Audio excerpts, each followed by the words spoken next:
On this day, a crowd is gathered outside of the jail to shame and ridicule Hester Prynne. Hold your horses, my fellow girlfriends.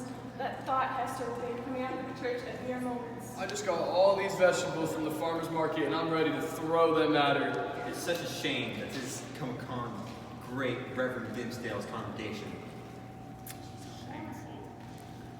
Shameful. We should all be throwing our vegetables at this woman. Y'all people hush up, here she comes.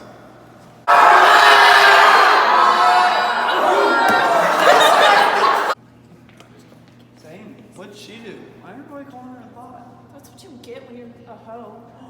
Is And that- she was married. Is that what that red stain on her shirt is? Oh wait, that's an A. What up, for? Hester, if I may ask, who is the father? That is none of your business.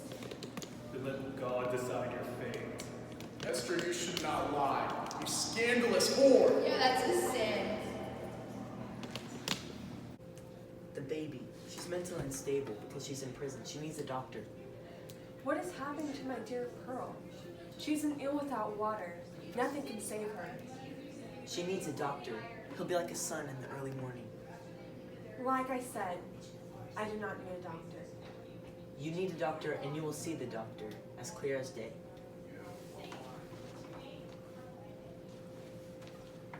Alright, take your leave. I'll bring her back to herself.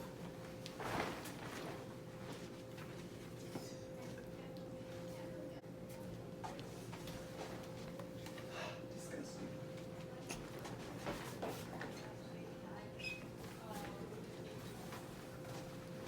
Here, take this for your baby. Traditional medicinal practitioners are those of children playing doctor. My studies in alchemy have proven very effective. Take this. Would you dare take revenge on this sweet, innocent child? Such fallacious nature. What purpose beckons the due of an assassin from a practitioner alchemist? The doctor then took the baby and administered the medicine himself. After a little, the baby's cries slow and eventually stop. The baby quickly becomes fast asleep. The doctor, satisfied with his job, made another potion. I know not Leith nor Neptune, but I have learned many tricks. Drink this. It may be a little bit less comforting than a sinless conscience, but a sinful conscience is preferable. I have thought about, wished for, and even prayed for death. If this glass is full of death, then I kiss the Grim Reaper himself. Drink. Then, do not know me well, Hester Prynne. Are my aims that petty? Even if I have dreamed up a scheme for revenge, how could I do better than to let you live and give you every good medicine I know so that the burning shame could return to your bosom? Hester then quickly drank the cup. At the doctor's beckoning, she sat on the bed where the child was sleeping. Chillingworth grabbed a chair and pulled it beside her. He was now going to treat her as deeply wounded husband would. Live and bear your punishment in the eyes of men and women, in the eyes of your husband, in the eyes of your child. Drink this and live. You know I was honest with you. I never was in love with you. Quite true. It was my fault. But up until then, I lived my vein. My life was unfulfilling, and I was longing for a lover, and I found you. I have greatly wronged you. We have greatly wronged each other, you and me. I first tricked your beauty with youth into an unnatural marriage. I haven't read all the philosophy for nothing. I've learned enough to not seek revenge against you. We are equal, but there is a man who has wronged both of us. Who is he? You know I cannot say. Never believe me. Esther, few things remain hidden when a man who deserves himself to solving a mystery. You can hide your secret from me. You can keep all the prying eyes and masses away, but I will reveal it to me. It was fulfilled with me. Chillingworth stared at Hester so intensely that Hester covered her heart to keep him from reading her secret hidden there. You won't reveal his name. He doesn't wear a letter of shame like you. He does, but his clothes have shame in his heart. Do not fear him. Don't think that I will interfere heaven's own revenge. I do not plan to hurt him or his reputation. Let him live. Let him hide in a worldly hoard. If he can, he still will be mine. Your actions seem like mercy, but your words are terrifying. One thing I would like to say to you, you have kept the secret of a legitimate lover. Keep mine as well. There's no one here that knows me. Tell no one you called me a husband. Here in the wild land I will settle, and other places I would be a wanderer, but here I'm tied to a man, a woman, and a child. It does not matter whether I love him or her not. You belong to me, Hester Prynne. My home is where you are. Do not betray me. Why would you want this? Why not return and denounce me publicly? That may be because I want to avoid the dishonor that comes with being the husband of a cheating woman. Or maybe for other reasons. My purpose is to live and die unknown. Tell everyone that your husband is dead and you don't recognize me. Don't tell your man about me. If you fail, beware. I will keep your secret. Swear to it. I swear to it. Now I shall leave you alone with your baby and your Scarlet Letter. Does your sentence require you to sleep with it on? Are you afraid of nightmares? Am I? Not your soul. Oh no, not yours.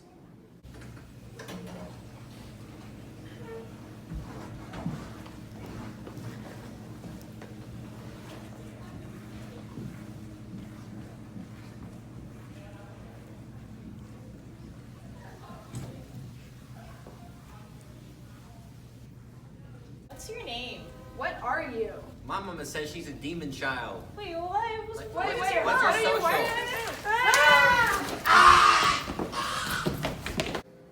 What are you? I'm your little Pearl. Are you really though? Yes, I am your child. Who sent you? You tell me. God sent you.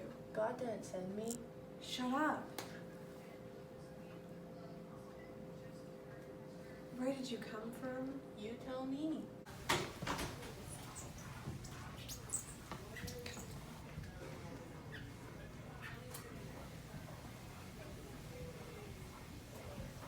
Let's go look at the flowers, Pearl. They're pretty. Yeah. Little bird, like yeah. Big. Oh, hey guys, you see there. Welcome to my mansion. Yeah. What is this bird? I've seen these things before. We usually call them demon babies. My name is Pearl. Pearl? It should be more like a red rose or coral or something else with the red. What can $1 get me? Let's discuss this situation. So, we have discussed taking your child away to protect it from the devil. What can you do to save this child? I can teach her what I've learned from this. That's a badge of shame. Do you know who made you? I wasn't made. I was plucked by my mom off the rose bush by the prison door. She a mega thought though. I think we know what we need to do. God gave me this child. Big man. There's truth to what she says. Roger Chillingworth had always been an honest and calm man. He was going to face this problem by digging deep into the clergyman's psyche, as though it were a mine, and would do so quietly, such as a thief sleeping in a man's room. And he would do it so quietly, such as a thief in a sleeping man's room.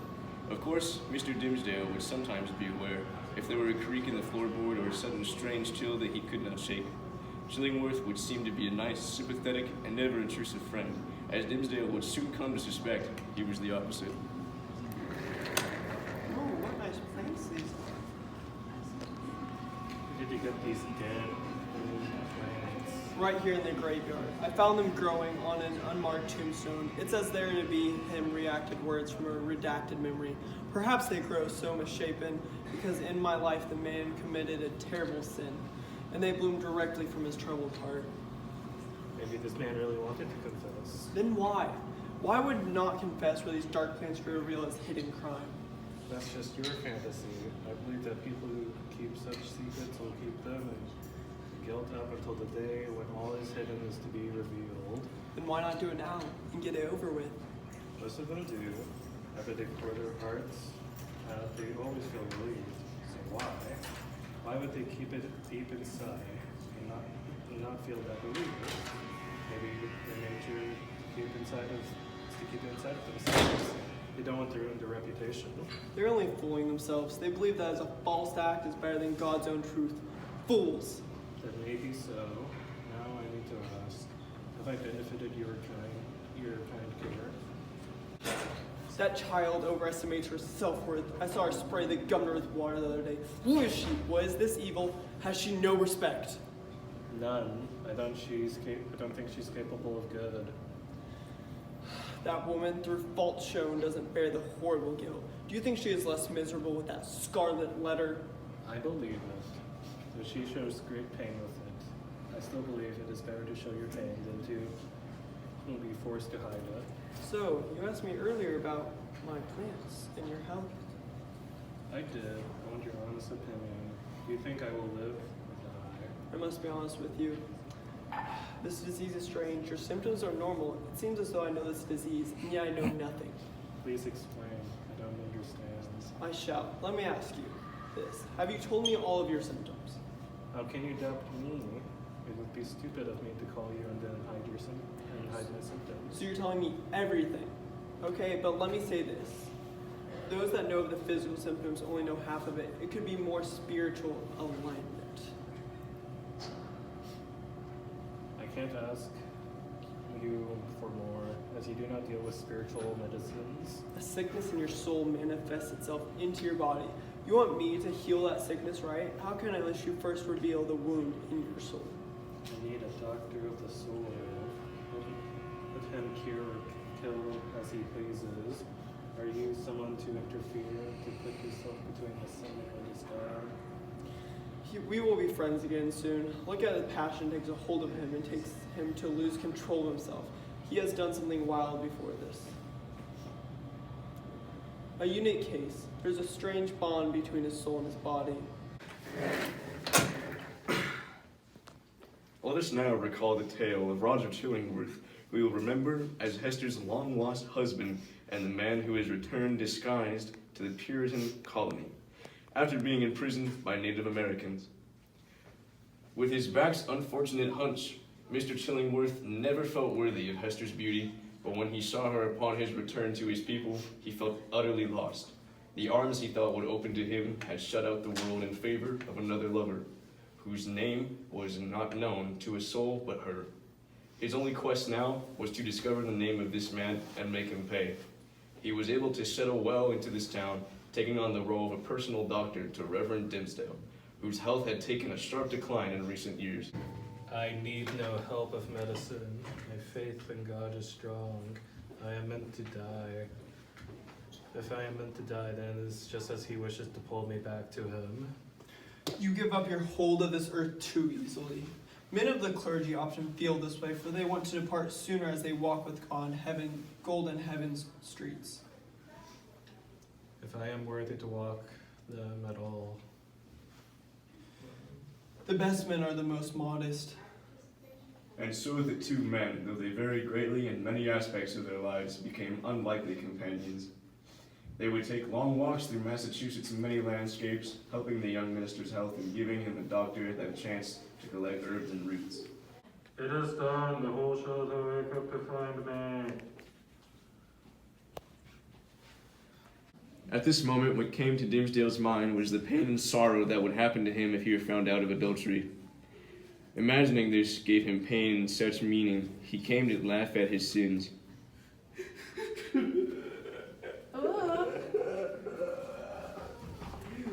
Is that you, Pearl? Oh my god. We just came back from measuring the death robe at Governor Winthrop's on his deathbed. Hester, Pearl, come. I want to stand with you here. Will you come here with us up here at noon today, Dimmesdale? Not then, but I promise later, when Judgment Day comes, I will join you and Hester to be judged. Just then, in the stars in the sky, it seemed that a comet came into the sky, and the stars formed an A for Dimmesdale, who saw it as a sign from God. Who is this, Hester? Him standing there. He makes me shiver. Who is this? I can tell you.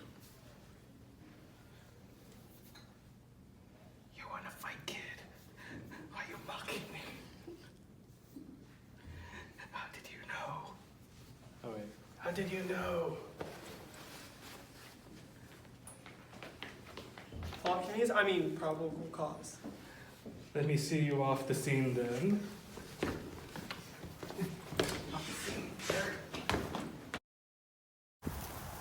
Arthur, Sister, is that you? How are you? I'm fine. How have you been? Did you do your soul searching? Have you? No. If I was an atheist, I would have found peace long ago. In fact, I would have never lost it, but now God's greatest gifts torture me. I am miserable. The people respect you. You do great works. Doesn't that comfort you? It only brings misery. I have no faith in the good I do. Can a dirty soul help others? When I laugh, Satan laughs. You are overreacting. You do great works.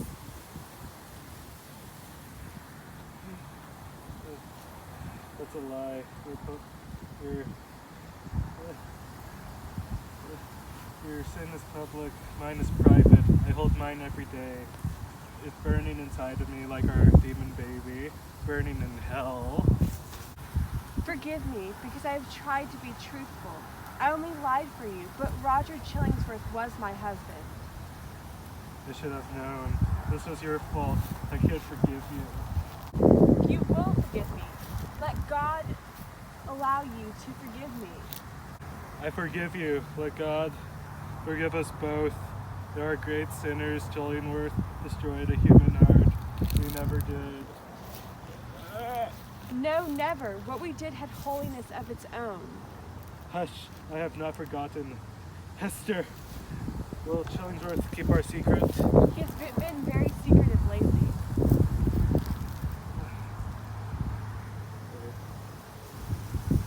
How can I live with an enemy so close?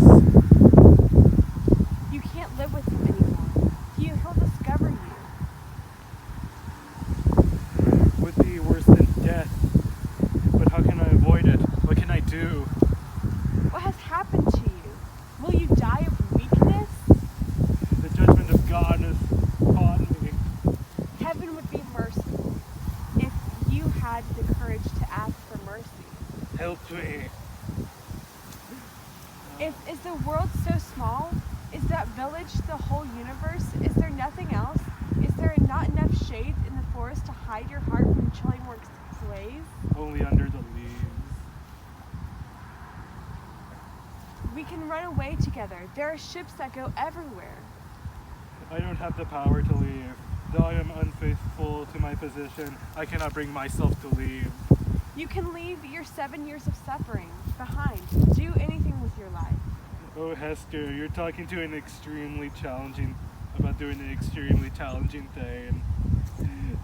I am for a very weak man. I do not have the strength to travel alone. You will not go alone. Thank you, young lady. Pearl is a little weird, but soon you'll love her as much as I do. If only we were able to run away with each other. Yeah, she is kind of wild, but I do want to meet her. Pearl, come here! I don't know you.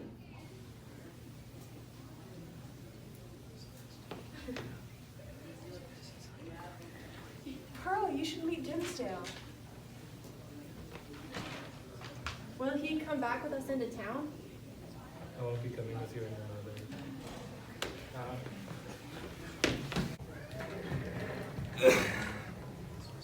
The minister left before Hester Prynne and little Pearl.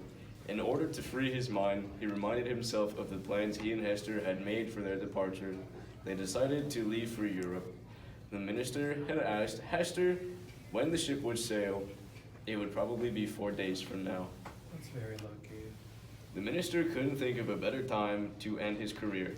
In 3 days, he was scheduled to preach at the election sermon, an honor for any New England minister.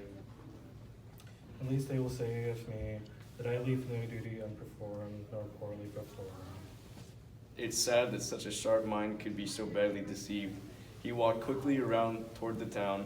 He could have said to the friends that greeted him, "I am not the man you think I am. I left him in the forest." Dimsdale kept getting the urge to utter blasphemous words, once with the oldest woman of the church and again with the youngest. What is wrong with me? Have I gone mad? Have I given up my soul to the devil? So, Reverend, you visited the forest. Next time you go, I would be glad to join you. I'm utterly bewildered by your words. I did not go into the forest. My one and only purpose was to meet with Apostle Elliot. Well, well, well. We must say such things in the daytime, but at midnight, in the forest, we must speak honestly. Dimsdale walks home and takes shelter in his study. He is glad that he didn't reveal to the world the twisted actions he felt compelled to take. There on the table was the unfinished sermon. Suddenly, he hears a knock on the door. It was Roger Chillingworth. Come in. Welcome home, Reverend. Sir, how was Apostle Elliot? You look pale as though the travel in the wilderness exhausted you. No, I don't think so. My conversation with Elliot has done me well. I have no need for those drugs anymore. Thank you again. Thank you. The town is alive with festivities and booze, for these prickly old Puritans condense all their goodwill and happiness into one day that they all celebrate on, Election Day. With all this goodness around, Hester isn't really minded for her Scarlet Letter as she and Pearl wander the streets. Hey Mom, will the Reverend join us today? No, he cannot risk his reputation if he's seen in the public. Even though he joins us at night? No, you don't understand, Paul. Oh. As they go to the ports, they see many residents and outsiders. They see people from Britain speculating how to capitalize on the election with the capitalist schemes. Oddly, the Native Americans were here too. But the most fabulous of all were the Spaniards by far, with their eccentric hats and their dumb, thick belts. But our main characters... Ahoy, me mateys! Welcome to ye ship! Hi. Oh, ye and your laddie are to join ye. With 2 we only need Spaniard mind-altering substances to complete you now. What? 2 doctors? You mate Shallingsworth wanted to join your party. With this, we now have double ye healers now.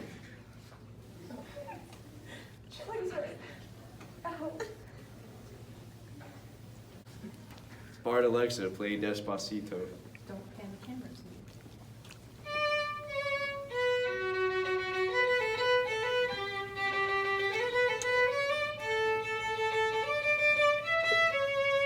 Mommy, was that the same man who kissed me by the brook over there?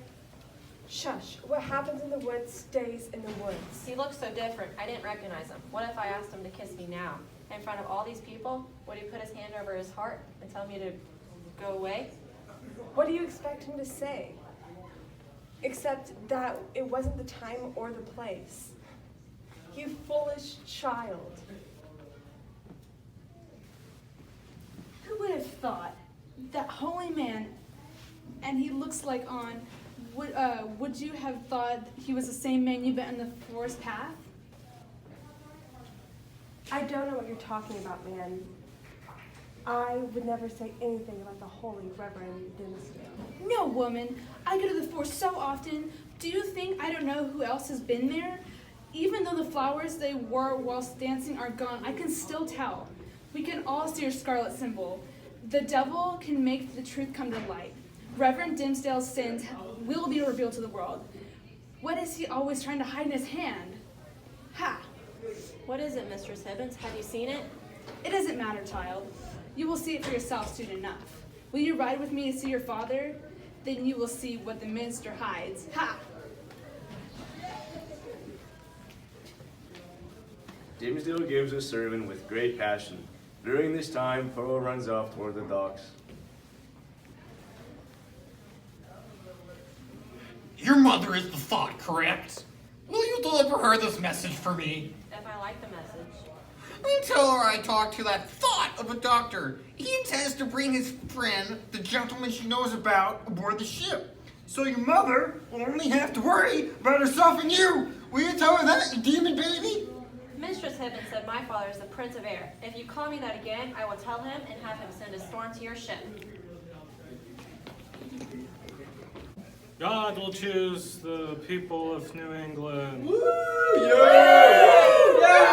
was the best sermon yet. I know, it was amazing. No, stop! I can save you! Stop! You are too late. I will escape with God's help. I hid myself for 7 years. Now I have all your strength. Everyone, you all loved me. Thought I was a holy man. But I am a sinner. I bear the Scarlet Letter that Hester bears. She has given me strength to be here confessing my sins. You all scorned her and loved me. But I bore the same shame when you all do not realize it. I bear the mark of sin.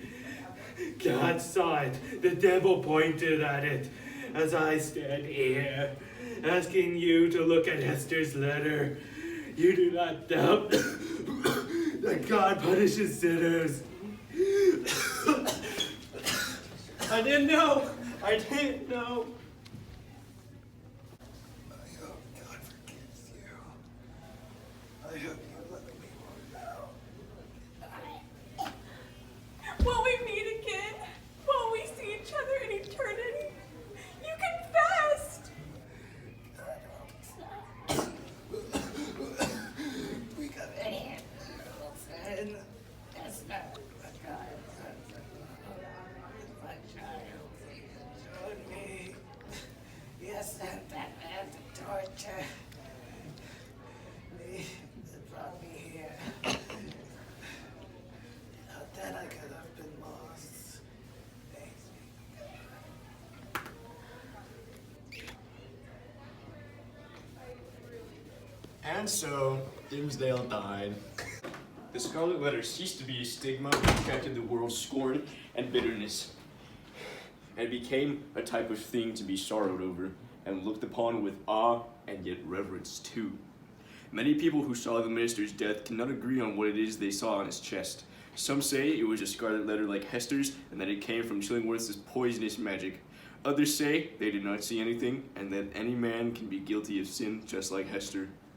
Chillingworth wastes away and dies within a year of the minister's passing. Shortly after, Hester and Pearl disappeared, and the Scarlet Letter becomes a legend to the town. Years later, Hester arrives alone and resumes her charity work. At Hester's death, she is buried next to Dimsdale, and the Scarlet Letter has lost all stigma it may have had. Hester and Dimsdale share a headstone. I didn't find any matching restaurants. At this moment,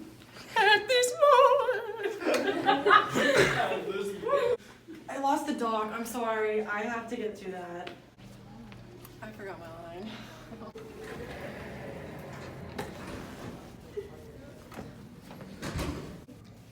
Oh, yeah. And so Dimsdale died.